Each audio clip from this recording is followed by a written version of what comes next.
আপনার মেয়েকে ফিরান, আপনার মেয়ের আখলাকের আপনি পড়ান, কোনো অসুবিধা নাই। এই বাপ, পড়ানো নিষেধ না। পদার্থ জীববিজ্ঞান হারাম না, রসায়ন বিজ্ঞান হারাম নয়, ভূগোল ইতিহাস হারাম না, বাংলা অঙ্ক ইংরেজি জেনারেল হারাম না, চিকিৎসা বিজ্ঞান হারাম নয়, হারাম না, কসম খোদার হারাম না।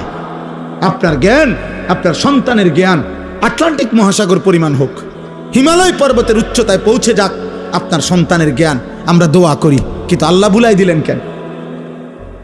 আখিরাত বুলাই দিলেন কেন? নামাজ বুলাই দিলেন কেন? কোরআন বুলাই দিলেন কেন?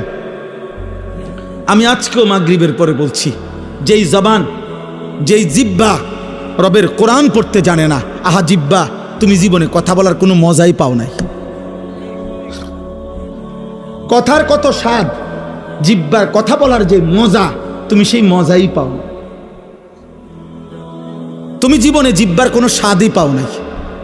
আমি সবসময় বলি, যেই চোখ মালিকের ঘর দেখে নাই, কাবার কালো গিলাফ দেখে নাই, মদিনার সবুজ গম্বুজ দেখে নাই, ও তো দেখার কোনো মজাই পায় না। ও আর দেখলোটাই কে? কালো গিলাফ যে দেখে নাই, সবুজ গম্বুজ যে দেখে নাই, ওই চোখ আর দেখলো কি বেটা? কক্সবাজার 1 কোটি বার দেখলেও তো কালো গিলাফের সৌন্দর্যের সামনে কিচ্ছু না। পৃথিবীর সমস্ত নয়নাভিরাম প্রাকৃতিক সৌন্দর্য যিনি দান, সমুদ্রের প্রতিটা ঢেউ তো রবের দান।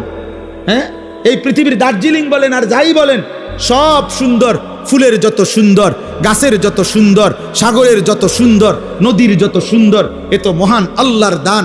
সেই মালিক চারিদিকে যত সৌন্দর্য যিনি দিছেন, তিনিই বলছেন, আমি আমার কায়নাতের সবচেয়ে বেশি সৌন্দর্য আমার মদিনার বন্ধু, আমার মাহবুব, আমার রসুলকে দিয়েছি। আছে খুবা হামা দারান্দ তু তন্হা দারি।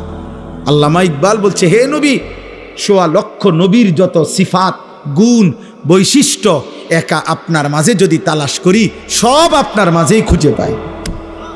আপনি একাই সব। আপনি হাসলে পৃথিবী হাসে, আপনি কাঁদলে পৃথিবী কাঁদে। আপনার হাসি সেরা, আপনার কান্নাই সেরা, আপনার জীবনের সব কিছু সেরা।